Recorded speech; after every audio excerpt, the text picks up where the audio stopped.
Hello and welcome to the dog couples family. আজ আমি আমার ঘর আর বাসার ভেতর কিছু অংশ দেখাতে যাচ্ছি। প্রথমে আসি আমার রুমে। এটা আমার সবচেয়ে প্রিয় জায়গা, কারণ এখানে আমি বিশ্রাম নেই, পড়াশোনা করি আর নিজের মতো করে সময় কাটাই।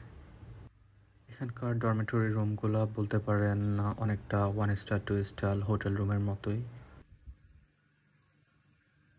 এখন আমি বের হচ্ছি করিডোরে। করিডোরটা লম্বা আর পরিষ্কার। এখান দিয়ে হাঁটলে সহজেই অন্য রুমগুলোতে যাওয়া যায়। এটা যেন বাসার ভেতরে এক ধরনের রাস্তা।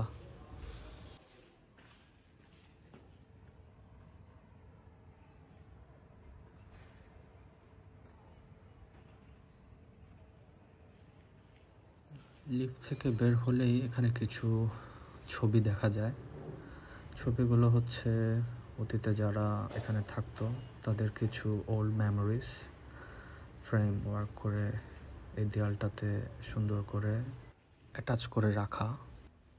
করিডোর পার হয়ে আমরা আসি কিচেনে। এখানে প্রতিদিন রান্না হয়। ইলেকট্রিক চুলা, বাসনপত্র সব কিছু সুন্দরভাবে সাজানো আছে। রান্নার সময় ঘরটা ভরে যায় খাবারের দারুণ সুগন্ধে। এটা কমন কিচেন, সবাই এখানে এসেই রান্না করে। এরপর আমি দেখাবো কমন রেফ্রিজারেটর রুম। এটা সবার জন্য উন্মুক্ত, সবাই ব্যবহার করতে পারে। সবশেষে আসি ওয়াশিং মেশিন রুমে। এখানে কাপড় ধোয়ার জন্য আধুনিক ওয়াশিং মেশিন আছে। পরিষ্কার কাপড় শুকিয়ে গেলে এখান থেকেই ভাঁজ করে রেখে দেওয়া হয়। সবাইকে ধন্যবাদ, আবার দেখা হবে।